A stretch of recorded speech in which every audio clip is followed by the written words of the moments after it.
Hi friends, എല്ലാവർക്കും നമ്മുടെ പുതിയൊരു വീഡിയോയിലേക്ക് വീണ്ടും സ്വാഗതം. സിന്ധു ആണ്. ഇന്ന് ഞാനിവിടെ തയ്യാറാക്കിയിട്ട് എടുക്കുന്നത് നൈസ് പത്തിരിയാണ്. അപ്പോൾ പത്തിരിയൊക്കെ ആദ്യമായിട്ടൊക്കെ ഉണ്ടാക്കുന്നവർക്കൊക്കെ വളരെ ഉപകാരമായിരിക്കും ഇന്നത്തെ ഈ ഒരു വീഡിയോ. നല്ല സോഫ്റ്റും അതുപോലെ തന്നെ നന്നായിട്ട് ഇങ്ങനെ വീർത്ത് വന്നിട്ടുള്ള പത്തിരിയാണിത്. അപ്പോൾ നമുക്കിത് എങ്ങനെയാണ് തയ്യാറാക്കിയിട്ട് എടുക്കാമെന്ന് നോക്കാം. അപ്പോൾ അതിന് മുന്നായിട്ട് നമ്മുടെ ചാനൽ ആദ്യമായിട്ട് കാണുന്ന കൂട്ടുകാരൊക്കെ ഉണ്ടാവില്ലേ, അപ്പോൾ അവരൊക്കെ ഒന്ന് ചാനൽ സബ്സ്ക്രൈബ് ചെയ്യുക. വീഡിയോ കണ്ടുകൊണ്ടിരിക്കുമ്പോൾ എല്ലാവരും ഒന്ന് ലൈക്കും കൂടെ ചെയ്യാം കേട്ടോ. അപ്പോൾ ഇനി നമുക്ക് നേരെ വീഡിയോയിലോട്ട് കിടക്കാം.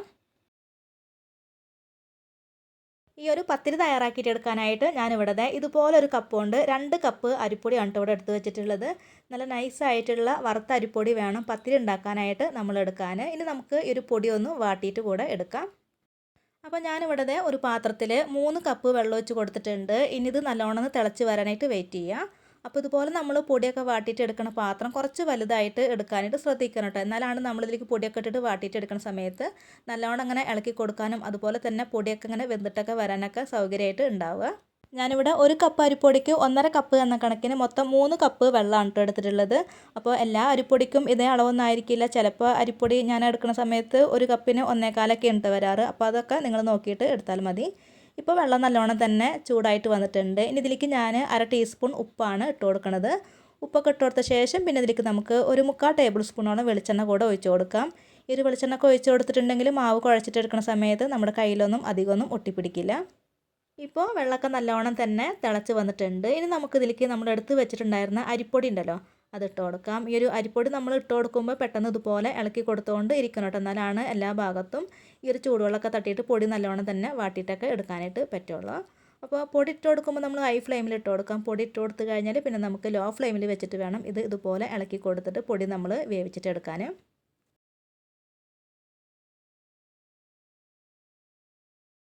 ഇപ്പോൾ പൊടിയെല്ലാം ഞാനിവിടെ നല്ലോണം തന്നെ വാട്ടിയെടുത്തിട്ടുണ്ട്. ഇനി നമുക്കിത് പെട്ടെന്ന് തന്നെ വേറൊരു പാത്രത്തിലേക്ക് മാറ്റി കൊടുക്കാം.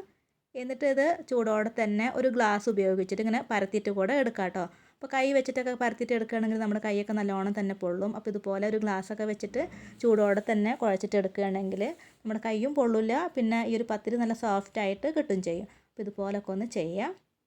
നല്ല ചൂടോടെ തന്നെ വേണം കേട്ടോ ഈ ഒരു പത്തിരിക്കുള്ള മാവ് നമ്മൾ കുഴച്ചിട്ട് എടുക്കാനായിട്ട്. അപ്പോൾ ഞാൻ മുന്നൊക്കെ എങ്ങനെയാണ് ചെയ്യണമെന്ന് വെച്ചാൽ മാവ് ഇതുപോലെ വാട്ടിയെടുത്തതിന് ശേഷം ഒന്ന് ചൂടാറി കഴിഞ്ഞാൽ പച്ചവെള്ളത്തിൽ കൈ മുക്കിയിട്ട് കൈ കൊണ്ട് കുഴച്ചിട്ട് എടുക്കാറാണ് ചെയ്യണത്.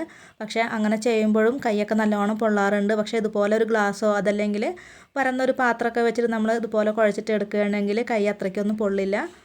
ഇപ്പോൾ ഞാനിവിടെ ഗ്ലാസ് വെച്ചിട്ട് നന്നായിട്ട് തന്നെ കുഴച്ചെടുത്ത് കഴിഞ്ഞു. ഇനി ഞാനിവിടെ കൈ വെച്ചിട്ട് കൂടെ ഒന്നും കൂടെ ഒന്ന് കുഴച്ചിട്ട് എടുക്കുന്നുണ്ട്. ഇപ്പോൾ ഇതിൻ്റെ ചൂടൊക്കെ ഒന്ന് പോയിട്ടൊക്കെ ഉണ്ട് കേട്ടോ.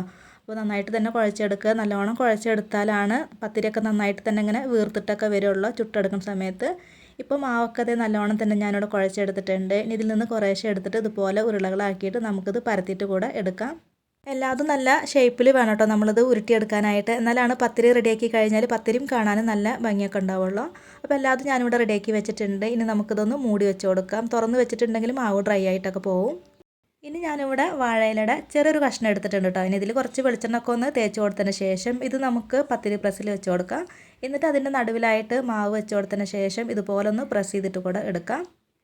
ഇതുപോലെ നമ്മൾ വാഴയിലയിൽ വെച്ചിട്ട് ഈ ഒരു മാവ് പരത്തിയിട്ട് എടുക്കുകയാണെങ്കിൽ നല്ലോണം തന്നെ കനം കുറഞ്ഞിട്ടുള്ള പത്തിരി നമുക്ക് റെഡിയാക്കിയിട്ട് എടുക്കാനായിട്ട് പറ്റും.